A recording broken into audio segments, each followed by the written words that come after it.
재벌 회장이 다방에서 만난 여자에게 빠진 날. 프롤로그 그 다방을 찾아봐. 서울 강남. 도심 한복판에 유리와 철골로 세워진 거대한 빌딩이 겨울 햇살을 받아 차갑게 빛나고 있었습니다. 그 빌딩의 맨 꼭대기 정우그룹 회장실이라는 금속 명패가 달린 문 안으로는 좀처럼 아무나 들어올 수 없었습니다. 넓고 고요한 사무실. 벽면을 가득 채운 통유리 너머로 서울 시내가 내려다 보였습니다.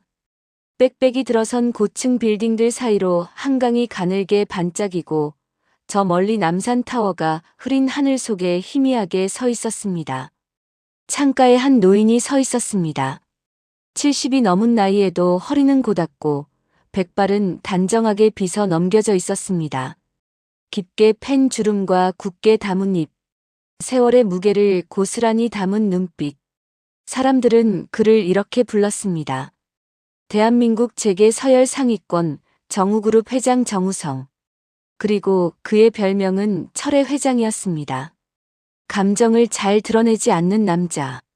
한번 결정을 내리면 절대로 번복하지 않는 남자. 수십 년 동안 수많은 기업을 인수하고 수많은 경쟁자를 무너뜨렸습니다. 재계에서 그의 이름을 들으면 다들 몸을 조심했습니다. 그런 남자가 그날은 유독 오래 창밖을 바라보고 있었습니다. 회장 곁에는 회장 비서실장 박태준이 서 있었습니다. 올해 63 회장과 30년을 함께한 사람이었습니다. 그는 회장의 침묵이 길어질 때 어떻게 행동해야 하는지 잘 알고 있었습니다. 그저 조용히 회장이 말을 꺼낼 때까지 기다리는 것. 얼마나 지났을까요? 회장이 창밖을 바라본 채 아주 낮은 목소리로 말했습니다. 박 실장. 예, 회장님. 명동에 다방 하나가 있었지. 박 실장은 순간 무슨 말인지 몰라 되물었습니다. 다방 말씀입니까? 응. 이름이 회장은 잠시 말을 끊었습니다. 기억 속 어딘가를 더듬는 것처럼. 그리고 아주 천천히 말했습니다. 세레나데. 박 실장의 눈이 살짝 커졌습니다. 회장이 명동 다방 이야기를 꺼낸 것은 그가 기억하는 한 처음 있는 일이었습니다. 회장님, 그곳은 이미 오래전에 없어진 곳 아닙니까? 압니다. 회장은 씁쓸하게 웃었습니다. 40년도 더 됐겠지. 그래도 한번 찾아봐요. 그 자리가 지금 어떻게 됐는지. 잠시 침묵이 흘렀습니다. 회장은 여전히 창밖을 바라보고 있었습니다. 그리고 혼잣말처럼 아주 조용하게 덧붙였습니다. 거기서 내 인생이 바뀌었어. 박 실장은 처음 보는 회장의 표정에 말을 잇지 못했습니다. 수십 년을 곁에서 지켜봤지만 그 순간 회장의 얼굴에는 박 실장이 한 번도 본 적 없는 표정이 깃들어 있었습니다. 그것은 후회도 그리움도 슬픔도 아닌 것 같았습니다. 아니, 그 모든 것이 한꺼번에 뒤섞인 표정이었습니다. 그날, 대한민국에서 가장 냉정하다고 불리던 남자는 창밖 서울 하늘을 바라보며 50년 전 어느 봄날의 한 여자를 떠올리고 있었습니다. 일막 1972년 봄 명동의 다방 세레나데. 1972년 봄. 서울 명동은 그 시절 대한민국에서 가장 화려한 거리였습니다. 지금처럼 고층 빌딩이 들어선 것은 아니었지만 양장점과 레코드 가게와 다방과 극장이 골목골목을 가득 채우고 있었습니다. 봄이 되면 새로 유행하는 옷을 입은 젊은이들이 거리를 활보했고 LP판에서 흘러나오는 팝송이 창문 밖으로 새어나왔습니다. 젊은이들에게 다방은 단순히 커피를 마시는 곳이 아니었습니다. 친구를 만나고 이야기를 나누고 음악을 듣고 때로는 조용히 혼자 앉아 생각에 잠기는 곳. 그 시절 명동의 다방 하나하나에는 저마다의 색깔과 단골 손님이 있었습니다. 그 중에서도 다방 세레나데는 조금 특별했습니다. 작은 무대 한편에 피아노가 놓여 있었고 낮부터 저녁까지 피아노 연주가 이어졌습니다. 음악을 좋아하는 사람들이 일부러 찾아오는 곳이었습니다. 1972년 4월의 어느 오후. 대학교 2학년생 정우성은 친구 한 명과 함께 명동 거리를 걷고 있었습니다. 22살. 아직 세상이 어떻게 돌아가는지도 잘 모르던 나이였습니다. 친구가 간판을 가리키며 말했습니다. 야, 우성아. 여기 들어가 보자. 피아노 치는 여자 있다고 소문났어. 우성은 별 관심이 없었습니다. 그냥 다방이잖아. 하지만 친구가 이미 문을 밀고 들어가는 바람에 뒤따라 들어갈 수밖에 없었습니다. 딸랑. 작은 종소리와 함께 문이 열렸습니다. 다방 안으로 들어서자 따뜻한 커피 향이 코끝을 감쌌습니다. 조명은 살짝 어둡고 나무로 된 테이블과 의자들이 아늑하게 놓여 있었습니다. 벽면 한쪽에는 LP판이 진열돼 있었고 턴테이블에서는 낮고 부드러운 음악이 흘러나오고 있었습니다. 그리고 다방 안쪽 조명이 살짝 비추는 작은 공간에 피아노 한 대가 놓여 있었습니다. 그 피아노 앞에 한 여자가 앉아 있었습니다. 긴 머리카락이 등 아래로 부드럽게 흘러내려 있었습니다. 하얀 블라우스에 검은 치마. 창백하고 고운 손끝이 건반 위에서 조용히 움직이고 있었습니다. 연주하는 내내 시선은 건반에 고정되어 있었고 아무것도 의식하지 않는 듯한 표정이었습니다. 마치 세상에 자신과 피아노만 존재하는 것처럼. 다방 안 손님들은 커피를 마시며 조용히 그 연주를 듣고 있었습니다. 웅성거리는 소리도 요란한 웃음소리도 없었습니다. 그녀의 피아노가 공기를 채우면 다방 안은 저절로 조용해지는 것 같았습니다. 우성은 문 앞에 서서 움직이지 못했습니다. 친구가 야, 빨리 와. 자리 잡아야지 하고 팔을 끌었지만 발이 쉽게 떨어지지 않았습니다. 연주가 끝났습니다. 다방 안 손님들이 가볍게 박수를 쳤습니다. 그 순간 여자가 천천히 고개를 들었습니다. 그리고 문 쪽을 바라보았습니다. 우성과 눈이 마주쳤습니다. 찰나였습니다. 불과 2초도 안 되는 짧은 순간. 하지만 정우성은 나중에 이 순간을 이렇게 기억하게 됩니다. 그 눈빛을 본 순간 가슴속 어딘가에서 무언가가 조용히 흔들렸다고. 여자는 시선을 돌려 다시 건반 위에 손을 얹었습니다. 새로운 곡이 시작됐습니다. 우성은 그제야 친구 따라 창가 자리로 걸어갔지만 내내 그 여자에게서 눈을 뗄 수가 없었습니다. 커피가 나왔습니다. 친구는 연신 다방 안을 둘러보며 제잘거렸지만 우성의 귀에는 그 말이 잘 들어오지 않았습니다. 그저 피아노 소리와 그것을 연주하는 여자의 옆모습만 보였습니다. 한참 뒤 친구가 말했습니다. 야, 너 지금 피아노 여자 보고 있지? 우성은 얼른 시선을 돌렸습니다. 아니야. 친구는 웃었습니다. 거짓말하지 마. 눈을 못 떼잖아. 반했냐? 아니라니까. 우성은 퉁명스럽게 말했습니다.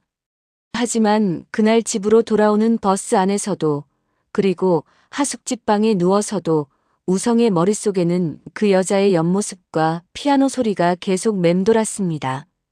다음 날, 우성은 혼자 다방 세레나데를 찾았습니다.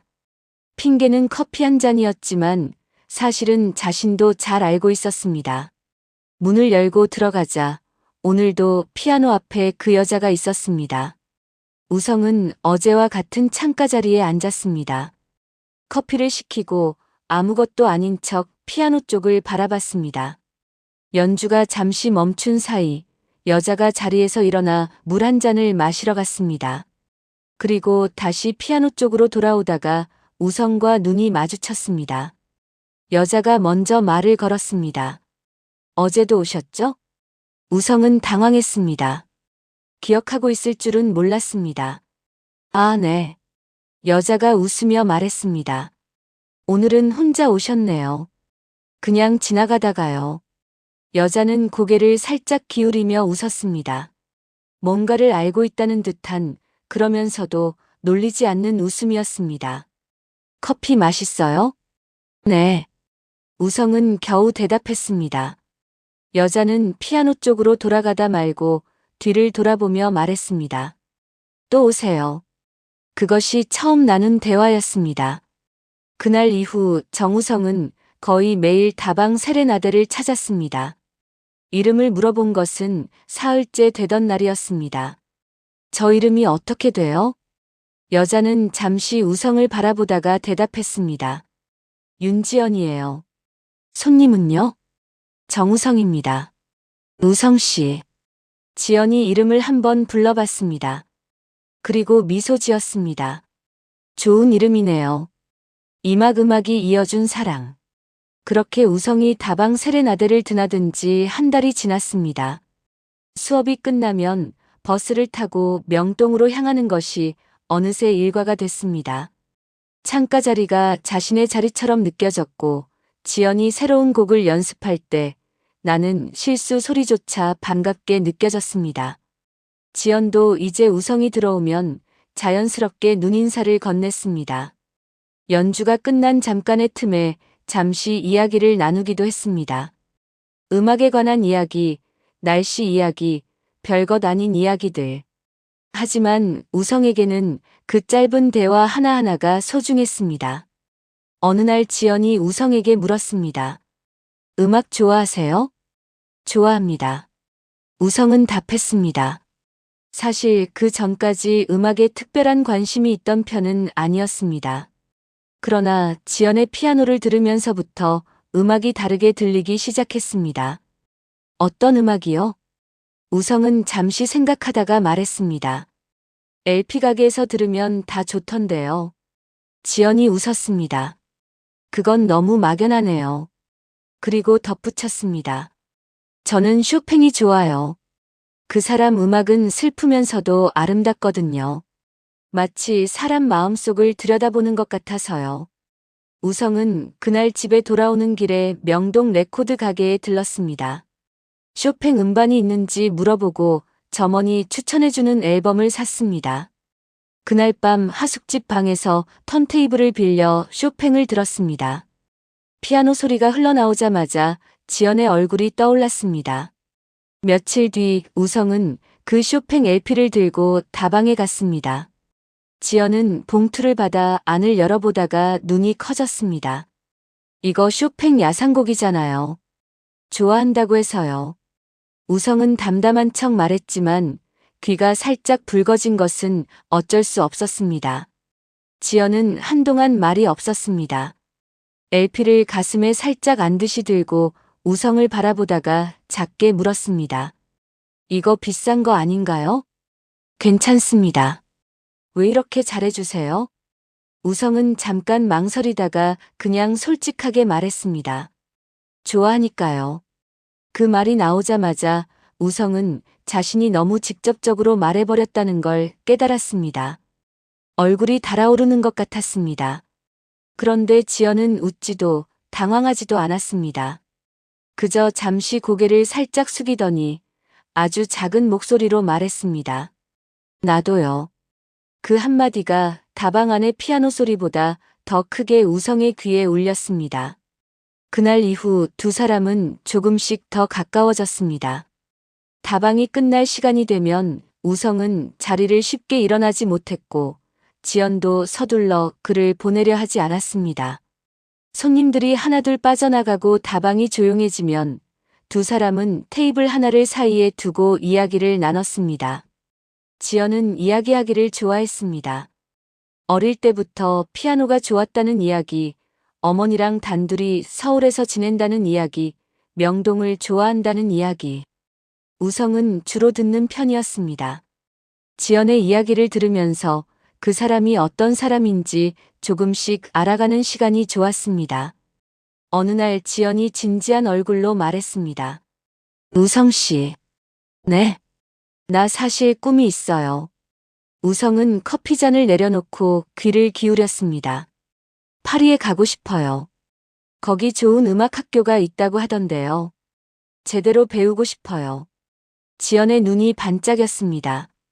평소에는 조용하고 차분한 사람인데 이 이야기를 할 때만은 표정이 달라졌습니다. 뭔가 간절한 것이 눈빛에 담겨 있었습니다. 그럼 꼭 가야죠. 지연은 쓸쓸하게 웃었습니다. 돈이 없어요. 여기서 이렇게 일해서 조금씩 모으고 있긴 한데 파리는 너무 멀어요. 우성은 잠시 생각하다가 말했습니다. 그럼 내가 보내줄게요. 지연이 웃음을 터뜨렸습니다. 우성 씨 부자예요?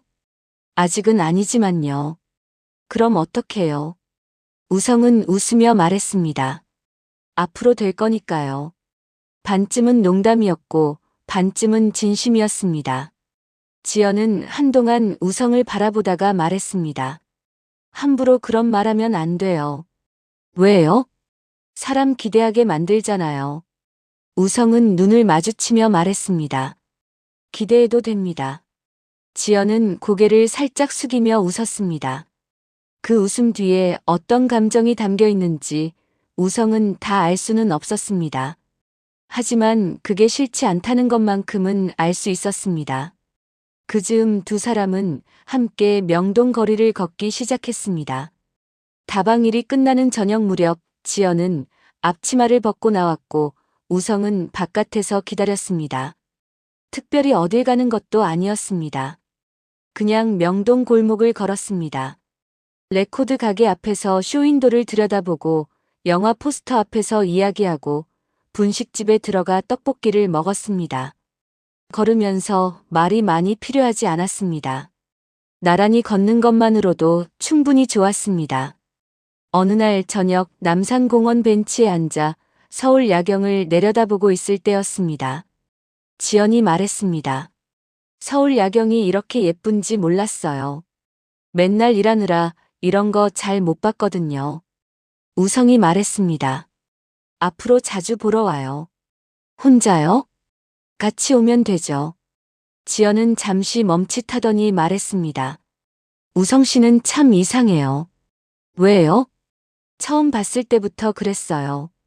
뭔가 잘 드러내지 않는 것 같으면서도 중요한 말은 꼭 직접 하잖아요. 우성이 웃었습니다. 그게 이상한 건가요? 지연도 웃었습니다. 아니요. 좋은 거예요. 산막 비 내리던 명동의 밤. 1972년 여름이 깊어갈 무렵이었습니다. 두 사람 사이에 좋아한다는 말이 오간 뒤로도 정식으로 사귀자는 이야기는 아직 없었습니다. 하지만 굳이 말이 필요한 것도 아니었습니다. 우성은 매일 다방에 갔고 지연은 항상 그 자리에 있었습니다. 함께 걷고 함께 이야기하고 그것으로 충분했습니다. 어느 날 저녁 두 사람은 다방 문을 닫고 나왔습니다. 저녁 공기가 좀 눅눅하다 싶더니 하늘이 어두워지기 시작했습니다. 지연이 하늘을 올려다보며 말했습니다. 비 오겠다. 우성이 말했습니다. 서둘러 나가야겠네요. 아직 버스 있어요? 지연 씨는요? 나는 걸어서 가도 돼요. 멀지 않아서요. 그때 굵은 빗방울이 뚝뚝 떨어지기 시작했습니다. 두 사람은 반사적으로 뛰었습니다. 근처 가게 처마 밑으로 뛰어들어 비를 피했습니다. 그러자마자 빗줄기가 갑자기 새졌습니다. 처마 밑에서 내다보니 명동거리가 빠르게 빗물로 가득 찼습니다. 가로등 불빛이 빗물 고인거리에 반사되어 반짝반짝 빛났습니다. 지연이 웃으며 말했습니다. 완전히 걸렸네요. 우성도 웃었습니다. 좀 있으면 그치겠죠. 둘은 처마 밑에 나란히 서서 비를 바라봤습니다. 오가는 사람도 드물어지고 명동거리가 빗소리만 남긴 채 조용해졌습니다. 잠시 침묵이 흘렀습니다. 지연이 말했습니다. 비 좋아해요? 우성이 물었습니다. 지연 씨는요? 좋아요. 지연이 처마 밖으로 손바닥을 내밀어 빗물을 받으며 말했습니다. 비 오면 세상이 다 씻기는 것 같고 조용해지잖아요. 이렇게 둘이 같이 있으면 세상에 우리 둘만 있는 것 같기도 하고. 우성은 그 말을 듣고 지연을 바라봤습니다. 처마 밑에 희미한 불빛 아래 지연의 옆모습이 보였습니다. 눈이 반짝이고 빗소리에 반쯤 덮인 목소리가 부드럽게 울렸습니다. 지금도 그런 것 같네요. 우성이 말했습니다. 지연이 고개를 돌려 우성을 바라봤습니다. 두 사람의 눈이 마주쳤습니다. 한참 뒤 비가 조금 약해졌습니다. 두 사람은 처마 밑을 나와 명동 골목을 걷기 시작했습니다. 빗물이 고인 골목, 가로등 불빛, 가끔 지나가는 사람들. 두 사람은 말없이 걸었습니다. 그때 지연이 먼저 말을 꺼냈습니다. 우성 씨. 네. 나 사실 이상한 생각해요. 어떤 생각이요? 지연은 발밑에 빗물을 내려다보며 말했습니다. 이렇게 행복하면 언젠가 끝날 것 같아서요. 잠시 멈췄다가 이어서 말했습니다. 너무 좋으면 무서워지는 거 있잖아요. 혹시라도 잃어버릴까봐. 우성은 잠시 생각하다가 말했습니다. 안 끝나요. 어떻게 알아요? 내가 지킬 거니까요. 지연이 걸음을 멈췄습니다. 우성도 따라 멈췄습니다. 지연이 우성을 바라봤습니다. 비가 가늘어진 골목 안 둘만 서 있었습니다. 정말요? 지연이 물었습니다. 네. 지연 씨라면 뭐든 할 수 있어요. 지연의 눈빛이 흔들렸습니다. 뭔가를 참는 것처럼 아니면 뭔가를 결심하는 것처럼. 잠시 뒤 지연이 말했습니다. 우성 씨. 네. 나 파리 가게 되면 기다릴 거예요? 우성은 망설이지 않았습니다. 얼마든지요. 몇 년이라도요? 네. 지연은 눈을 감았습니다. 그리고 아주 작은 목소리로 말했습니다. 그럼 약속해요. 우리 절대 잊지 말자. 우성이 대답했습니다. 약속. 바람이 불었습니다. 지연의 긴 머리카락이 살짝 흩날렸습니다. 우성은 자연스럽게 손을 뻗어 지연의 얼굴 옆으로 흘러내린 머리카락을 가만히 정리해 주었습니다. 그 손이 지연의 뺨 가까이에서 멈췄습니다. 두 사람 사이의 거리가 아주 천천히 좁아졌습니다. 지연이 눈을 감았습니다. 그리고 그날 밤 명동의 작은 골목에서 두 사람은 처음으로 입을 맞췄습니다. 빗소리가 배경처럼 조용히 깔리고 가로등 불빛이 빗물에 번져 두 사람을 부드럽게 감싸고 있었습니다. 잠시 뒤 지연이 말했습니다. 우성 씨. 네. 나 지금 행복해요. 우성은 미소 지으며 말했습니다. 나도요. 그날 밤의 빗소리를 우성은 평생 잊지 못하게 됩니다. 수십 년이 지나 재벌 회장이 된 뒤에도 비가 내리는 밤이면 어김없이 그 골목과 그 빗소리가 떠올랐습니다. 그리고 그 곁에 서 있던 한 여자의 옆모습이. 사막 어느 날 그녀가 사라졌다. 그날 밤 이후 두 사람의 시간은 더욱 깊어졌습니다. 다방에서 만나고 명동 거리를 걸으며 이야기하고 때로는 남산에 올라 서울의 불빛을 내려다봤습니다. 특별히 화려한 데이트가 아니었습니다. 그 시절 두 사람에게는 화려한 것보다 함께하는 시간 자체가 소중했습니다. 지연은 늘 우성에게 말했습니다. 우성 씨 옆에 있으면 이상하게 편해요. 우성도 마찬가지였습니다. 지연과 함께 있을 때는 뭔가를 잘 보여야 한다거나 잘난 척해야 한다는 생각이 들지 않았습니다. 그냥 그 사람 곁에 있으면 좋았습니다. 그 즈음 우성은 작은 무역회사에 취직이 됐습니다. 아직 대학을 졸업하지 않은 상태였지만 학교를 다니면서 낮 시간에 일을 시작했습니다. 월급이 많지 않았지만 일이 재미있었습니다. 지연에게 그 소식을 전하자 지연은 진심으로 기뻐했습니다. 잘 됐다. 이제 돈 벌겠네요. 그리고 장난스럽게 덧붙였습니다. 그럼 나 파리 보내줄 수 있겠네요? 우성이 웃었습니다. 네. 곧요. 지연의 얼굴이 잠시 멈칫했습니다. 그리고 웃음을 거두며 말했습니다. 그런 말 함부로 하지 마요. 왜요? 너무 기대하게 만들잖아요. 그러다 안 되면. 우성은 진지하게 말했습니다. 됩니다. 꼭요. 지연은 한동안 우성을 바라보다가 작게 웃었습니다. 하지만 그때 지연의 눈에 스친 표정을 우성은 나중에야 이해하게 됩니다. 그것은 기대가 아니라 두려움이었습니다. 그날 저녁, 다방 문을 잠그고 나오면서 지연이 말했습니다. 내일도 오죠? 당연하죠. 나 내일 세 곡 연습했어요. 들려줄게요. 우성은 기대감을 담아 말했습니다. 기다릴게요. 지연은 마지막으로 우성을 바라보며 말했습니다. 잘 자요. 지연 씨도요. 둘은 각자 집으로 향했습니다. 우성은 버스를 타며 창밖으로 명동 불빛을 바라봤습니다. 내일 또 저 자리에 앉아 지연의 연주를 들을 거라고 생각했습니다. 아주 당연한 것처럼. 그것이 두 사람이 나눈 마지막 인사였습니다. 다음 날 우성은 평소보다 조금 늦은 시간에 다방에 도착했습니다. 문을 열고 들어서자마자 뭔가 이상하다는 걸 느꼈습니다. 피아노 앞에 아무도 없었습니다. 손님들은 있었지만 LP에서 나오는 음악만 흘러나올 뿐 피아노 소리는 없었습니다. 우성은 두리번거렸습니다. 혹시 잠깐 화장실을 간 건가? 하지만 아무리 기다려도 지연이 나타나지 않았습니다. 우성은 결국 카운터에 서 있는 다방 사장에게 다가갔습니다. 사장님, 지연 씨 어디 갔어요?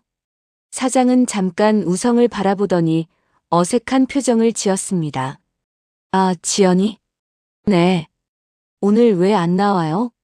사장이 한숨을 쉬며 말했습니다. 그만뒀어. 우성의 심장이 철렁 내려앉았습니다. 그만뒀다고요? 언제요? 어제. 갑자기 그만두겠다고 하더라고. 이유도 안 말하고. 어디로 갔는지는요? 사장은 고개를 저었습니다. 몰라. 연락처도 안 두고 갔어. 우성은 그날 오후 내내 명동 거리를 돌아다녔습니다. 혹시 어딘가에 있을까봐.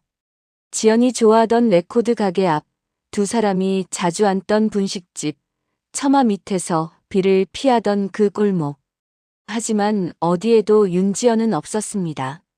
이틀이 지나고 3일이 지나도 지연은 돌아오지 않았습니다. 우성은 매일 다방을 찾았습니다. 혹시 다시 나타날까봐. 하지만 피아노 앞에는 다른 여자가 앉아 있었고 그 여자가 치는 피아노 소리는 지연의 것과 달랐습니다. 일주일 뒤, 다방 사장이 우성을 불렀습니다. 학생. 예. 사장이 봉투 하나를 내밀었습니다. 지연이가 맡기고 간 거야. 내 것이라고 하더라고. 우성의 손이 떨렸습니다. 봉투를 받아들고 창가 자리에 앉았습니다. 주위에 사람이 있는데도 아랑곳하지 않고 봉투를 뜯었습니다. 안에는 두 가지가 들어 있었습니다. 하나는 LP 한 장. 라벨에는 딱 한 단어가 적혀 있었습니다. 세러네이드. 그리고 나머지 하나는 편지였습니다. 우성은 편지를 펼쳤습니다. 지연의 글씨였습니다. 평소에 피아노를 치던 그 손으로 쓴 글씨. 편지에는 이렇게 쓰여 있었습니다. 우성 씨. 이 편지를 읽을 때쯤이면 저는 이미 어딘가로 떠난 뒤겠죠. 갑자기 아무 말 없이 사라져서 미안해요. 하지만 이게 내가 할 수 있는 최선이었어요. 저를 찾지 마세요. 정말이에요. 찾지 말아요. 나는 우성 씨와 다른 세상 사람이에요. 우성 씨는 좋은 사람이고 앞으로 더 큰 사람이 될 거예요. 그래서 내가 옆에 있으면 안 돼요. 우성 씨. 나 정말로 당신 사랑했어요. 그래서 더 떠나야 했어요. 부디 나를 잊어요. 윤지연. 편지를 다 읽고 난 뒤 우성은 한동안 움직이지 못했습니다. 다방 안은 여전히 LP 음악이 흘렀고 사람들은 커피를 마시며 이야기를 나눴습니다. 세상은 아무것도 달라지지 않은 것처럼. 하지만 우성에게는 모든 것이 달라진 것 같았습니다. 그는 편지를 접어 봉투에 다시 넣었습니다. 그리고 LP를 양손으로 조심스럽게 들었습니다. 다른 세상 사람이라니. 그 말이 무슨 뜻인지 우성은 이해할 수 없었습니다. 지연은 그저 다방에서 피아노를 치며 일하던 여자였습니다. 파리를 꿈꾸고 쇼팽을 좋아하고 비 오는 날 처마 밑에서 손바닥에 빗물을 받던 여자. 그게 무슨 다른 세상이란 말인가. 우성은 자리에서 일어나 다방을 나섰습니다. 밖은 눈부시게 햇빛이 쨍했습니다. 명동 거리에는 오늘도 사람들이 가득했습니다. 그 속에서 우성은 혼자 서 있었습니다.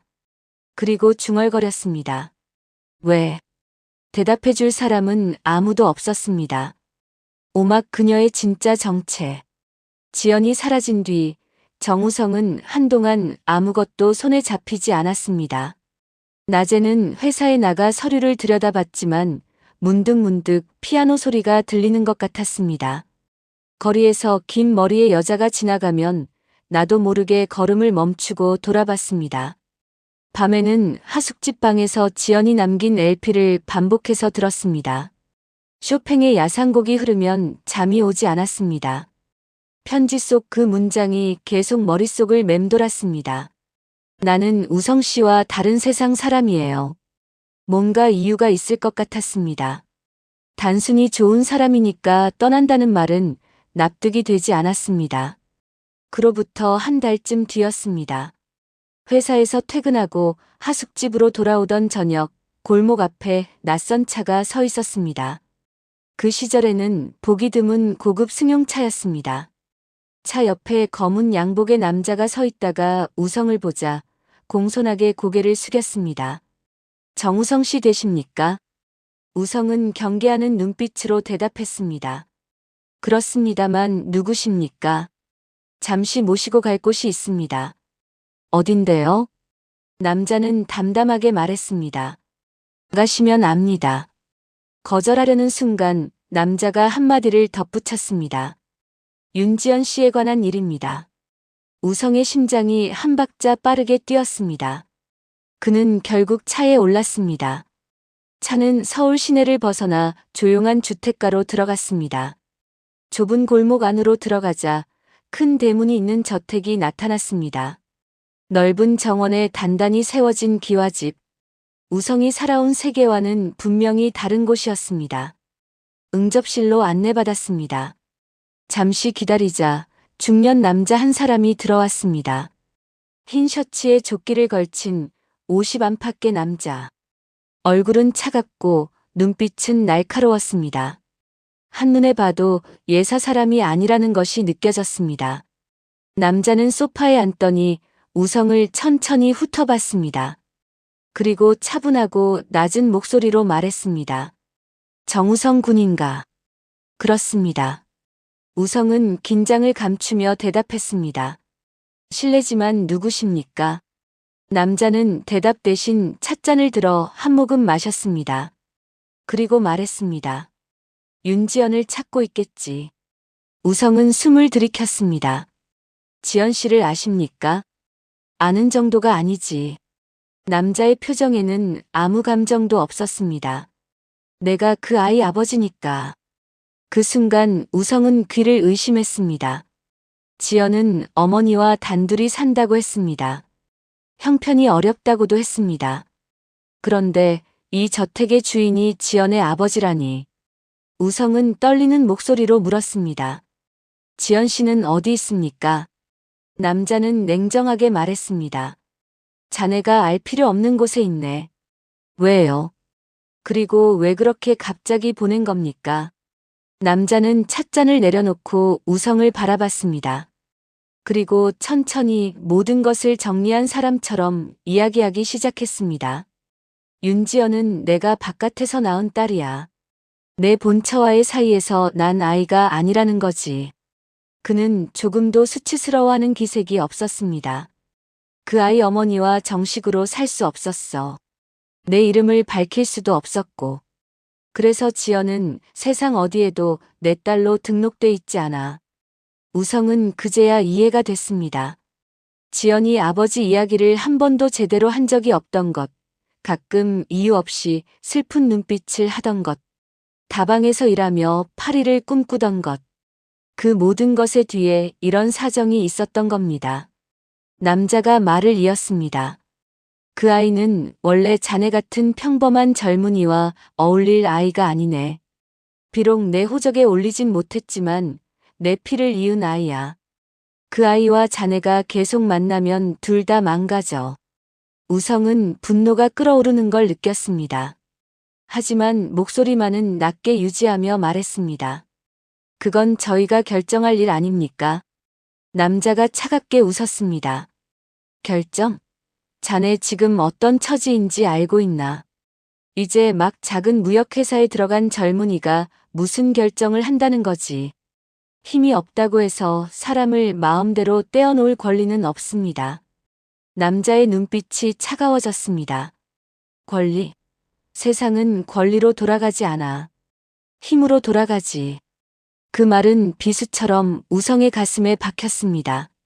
남자는 테이블 위에 봉투 하나를 밀어놓았습니다. 이건 자네 몫이야. 유학이든 사업이든 원하는 데 써.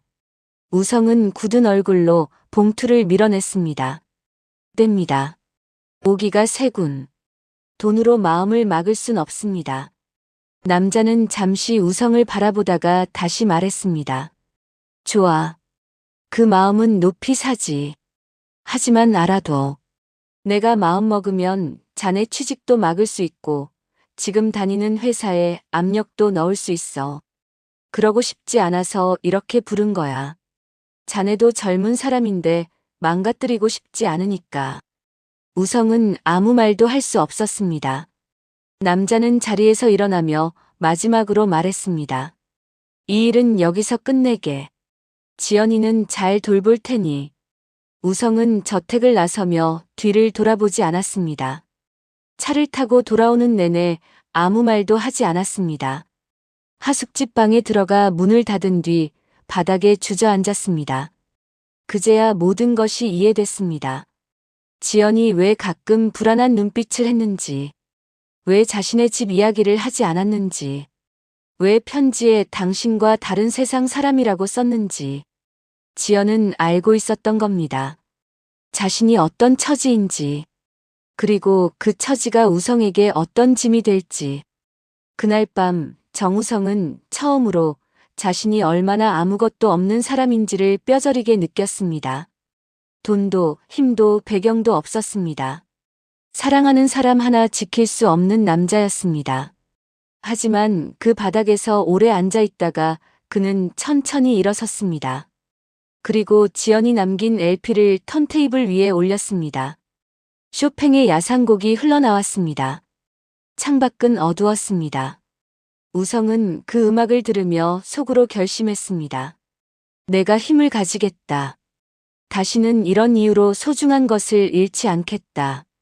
그날 밤 명동 다방의 청년은 조용히 그러나 돌이킬 수 없이 달라지기 시작했습니다. 육막 50년 후 철의 회장. 세월은 누구에게나 공평하게 흐릅니다. 하지만 그 세월이 사람에게 남기는 것은 저마다 다릅니다. 정우성에게 세월은 부드러움보다 단단함을 남겼습니다. 그는 작은 무역회사의 말단 직원으로 시작해 업무 하나하나를 손으로 익혔습니다. 남들보다 먼저 출근하고 늦게 퇴근했습니다. 영어를 다시 공부하고 밤에는 회계책을 붙들었습니다. 쉬는 날에는 시장조사 자료를 읽었습니다. 주변 사람들은 그가 뭔가에 쫓기는 사람 같다고 했습니다. 그의 눈빛이 너무 강하다고도 했습니다. 그 눈빛의 이유를 아는 사람은 아무도 없었습니다. 몇 년 뒤 그는 더 큰 회사로 자리를 옮겼습니다. 그곳에서도 두각을 나타냈습니다. 어떤 거래든 꼼꼼히 분석하고 위험한 도전도 계산이 서면 두려워하지 않았습니다. 30 중반에 독립해 작은 회사를 차렸습니다. 남들이 무모하다고 했지만 그는 하지 않을 이유를 찾지 않았습니다. 그저 앞으로 나아갔습니다. 그리고 세월이 흘러 정우성은 정우그룹의 회장이 됐습니다. 신문은 그를 전설적인 기업인이라 불렀고 재계에서는 철의 회장이라는 별명이 붙었습니다. 냉정하고 결정을 번복하지 않으며 감정을 드러내지 않는 남자. 사람들 눈에 그는 처음부터 그런 사람이었던 것처럼 보였습니다. 하지만 박 실장만은 알고 있었습니다. 그 냉정함의 뒤에 무언가가 있다는 것을. 회장은 결혼하지 않았습니다. 혼담이 수도 없이 들어왔지만 번번이 거절했습니다. 주변에서는 일이 너무 바빠서라고 생각했습니다. 혹은 원래 냉정한 성격이라서 그런 것이라고들 했습니다. 하지만 박 실장은 달랐습니다. 30년을 회장 곁에서 지낸 그는 가끔씩 회장의 서재 깊숙한 곳에서 낡은 LP 하나가 나오는 것을 봤습니다. 회장이 그것을 꺼내면 서재는 오래된 쇼팽 음악으로 가득 찼습니다. 박 실장은 그 LP에 대해 한 번도 물은 적이 없었습니다. 그러던 어느 겨울밤이었습니다. 서재에서 결제 서류를 정리하던 박 실장에게 회장이 돌연 말했습니다. 박 실장. 예, 회장님. 사람이 말이야. 회장은 창밖을 바라보며 말을 이었습니다. 한 번 놓친 걸 평생 못 잊을 수도 있나. 박 실장은 조심스럽게 답했습니다. 그럴 수도 있지 않겠습니까? 회장은 쓴웃음을 지었습니다. 참 우습지. 이 나이에도 그러면 안 되는데. 돈도 생기고 권력도 생기고 사람들이 다 고개를 숙이는데 정작 만나고 싶은 한 사람은 못 찾았으니. 박 실장이 용기를 내어 물었습니다. 회장님, 아직도 찾고 계십니까? 긴 침묵이 흘렀습니다. 그리고 회장이 말했습니다. 사실 포기한 줄 알았어. 그런데 아니더군. 나이가 들수록 더 생각나는 게 있어. 이상한 일이지. 바로 그 무렵 정우그룹은 창립 50주년 행사를 준비하고 있었습니다. 회사의 역사를 돌아보는 전시 코너를 만들기 위해 홍보팀이 옛 사진과 자료들을 정리하고 있었습니다. 박 실장도 그 자료들을 검토하다가 오래된 흑백 사진 하나를 발견했습니다. 1972년에 명동 거리를 찍은 사진이었습니다. 사진 속 골목 한편에 간판이 희미하게 보였습니다. 다방 세레나데. 박 실장의 심장이 빠르게 뛰었습니다. 그는 몇 가지 일을 추적하기 시작했습니다. 당시 상가 기록과 사업자 등록 자료, 오래된 명동구청 문서들, 낡고 빛바랜 종이들 사이에서 박 실장은 조심스럽게 이름을 찾아 나갔습니다. 그리고 며칠 뒤 박 실장은 회장실 문을 두드렸습니다. 회장님, 잠깐 드릴 말씀이 있습니다. 회장은 서류에서 눈을 들었습니다. 다방 세레나데 자리 찾았습니다. 박 실장이 조심스럽게 말했습니다. 그리고 윤지연 씨 흔적도 조금 찾았습니다. 회장이 자리에서 벌떡 일어났습니다. 수십 년 동안 어떤 보고를 받아도 표정 하나 흔들리지 않던 남자였습니다. 그런 그가 지금 숨을 빠르게 들이쉬고 있었습니다. 어디 있나? 박 실장이 천천히 말했습니다. 서울 외곽 작은 동네에서 피아노를 가르쳤다는 증언이 있습니다. 아직 확실하진 않지만 가보시겠습니까? 회장은 낮은 목소리로 말했습니다. 당장 가자. 7막 다시 세레나데. 차는 저녁 어스름이 깔리기 시작할 무렵 서울 외곽의 오래된 동네로 들어섰습니다. 대형 아파트도 번화한 상가도 없는 조용한 주택가였습니다. 낮은 담벼락과 오래된 골목. 군데군데 가로등이 켜지기 시작했습니다. 좁은 골목 안쪽 작은 간판 하나가 보였습니다. 지연 음악교실. 박 실장이 차를 세웠습니다. 그러나 회장은 내리지 않았습니다. 50년. 반세기였습니다.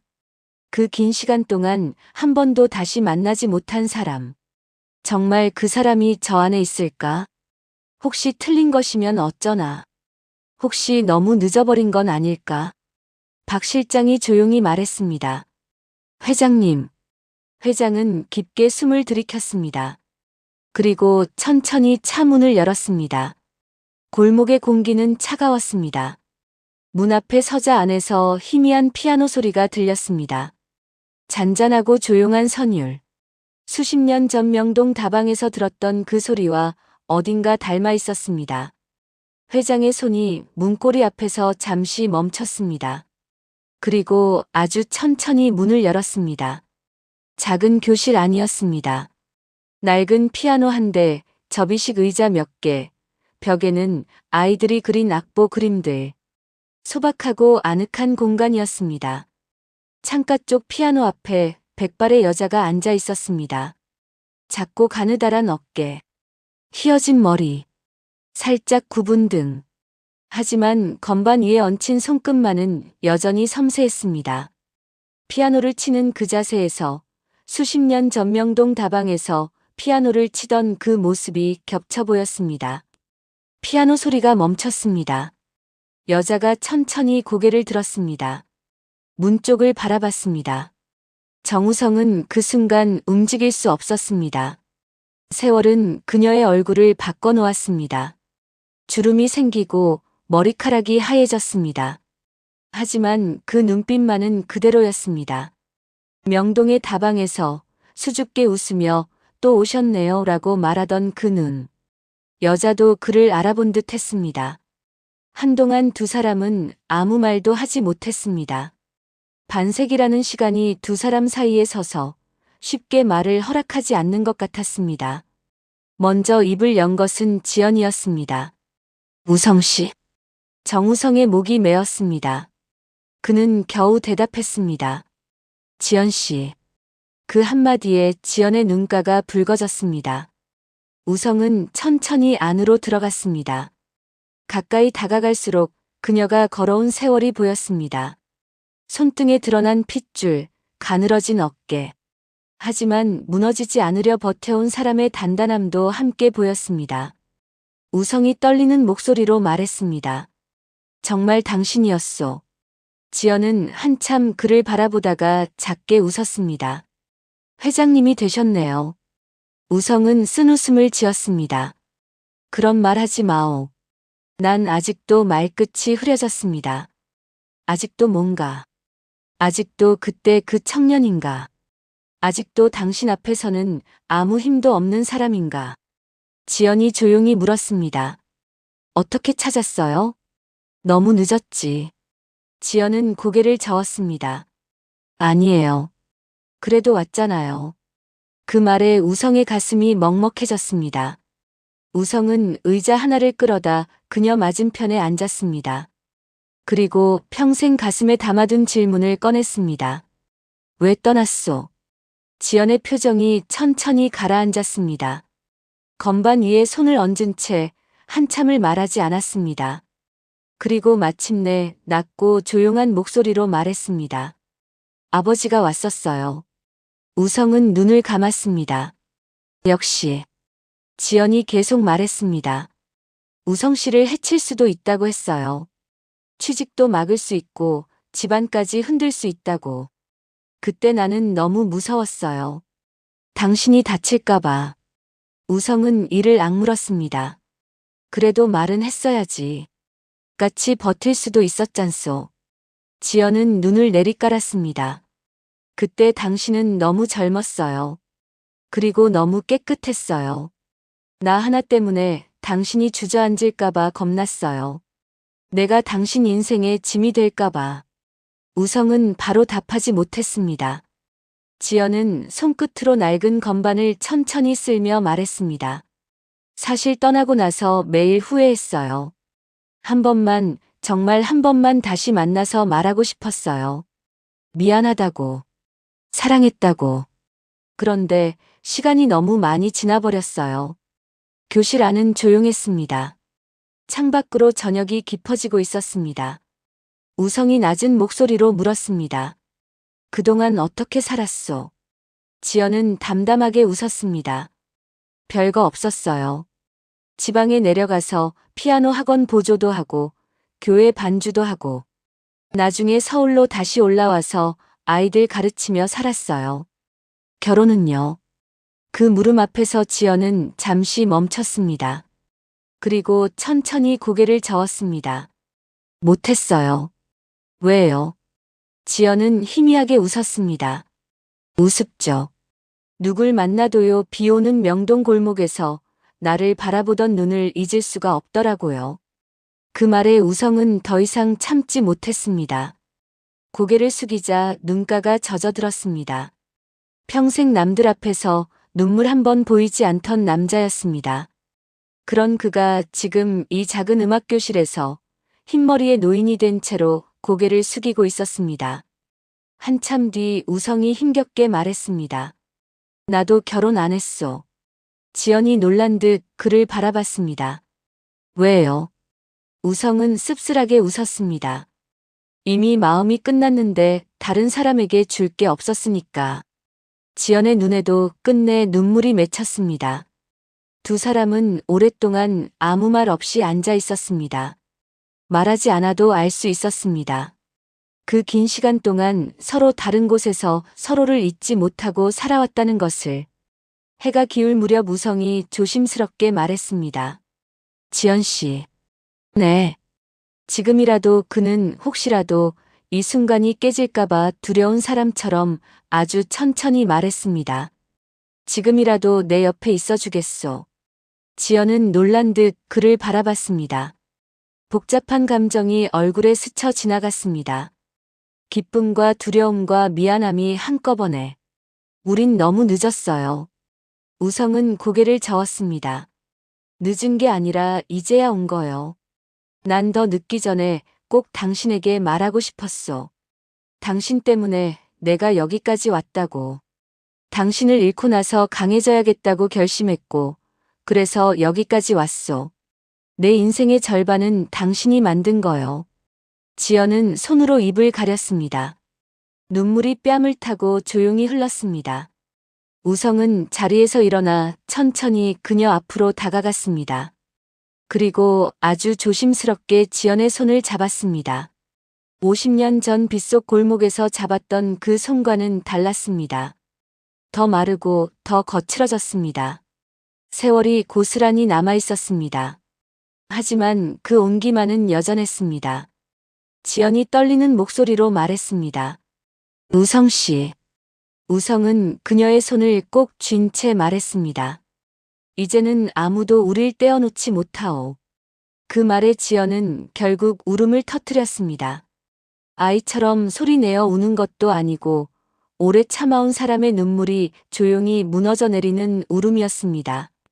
우성은 그녀를 가만히 끌어안았습니다. 창밖으로 어느새 가는 빗방울이 내리기 시작했습니다. 아주 오래전 명동의 그 밤처럼.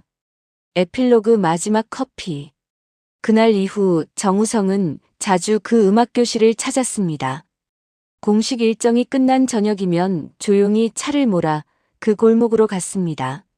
지연과 마주 앉아 차를 마시고 아이들이 연습하는 피아노 소리를 들었습니다. 때로는 지연이 피아노를 치고 우성이 창가에 앉아 그것을 듣기만 했습니다. 말이 많을 필요는 없었습니다. 이미 너무 많은 시간이 흘렀지만 함께 앉아 있는 것만으로도 반쯤은 다 전해지는 것 같았습니다. 몇 달 뒤 정우그룹은 새로운 공익재단 설립을 발표했습니다. 이름은 세레나데 문화재단. 음악을 배우고 싶지만 형편이 어려운 아이들을 위한 장학사업과 지역 소규모 음악교실 지원 사업이 핵심이었습니다. 기자회견에서 한 기자가 물었습니다. 회장님, 왜 하필 음악재단입니까? 정우성은 잠시 웃었습니다. 그리고 아주 짧게 말했습니다. 젊은 날 제 인생을 바꾼 음악이 있었습니다. 그 이상의 설명은 하지 않았습니다. 재단 사무실 한쪽 벽에는 낡은 LP 한 장이 액자처럼 걸렸습니다. 세러네이드. 그 아래에 작은 문장이 적혀 있었습니다. 잊지 못한 한 곡이 한 사람의 인생을 바꾸기도 한다. 초봄의 어느 날, 우성과 지연은 명동을 다시 찾았습니다. 세레나데가 있던 자리에는 이미 다른 건물이 들어서 있었지만 두 사람은 그 골목 어귀를 한참 바라봤습니다. 근처 작은 찻집에 들어가 커피를 주문했습니다. 커피가 나오자 지연이 웃으며 말했습니다. 기억나요? 처음엔 맨날 커피 마시러 온 척 했잖아요. 우성이 웃었습니다. 사실은 피아노 들으러 갔지. 알았어요. 지연이 말했습니다. 처음부터 다 알았어요.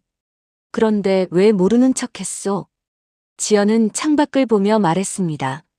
그때는요, 나도 그 시간이 너무 좋았으니까요.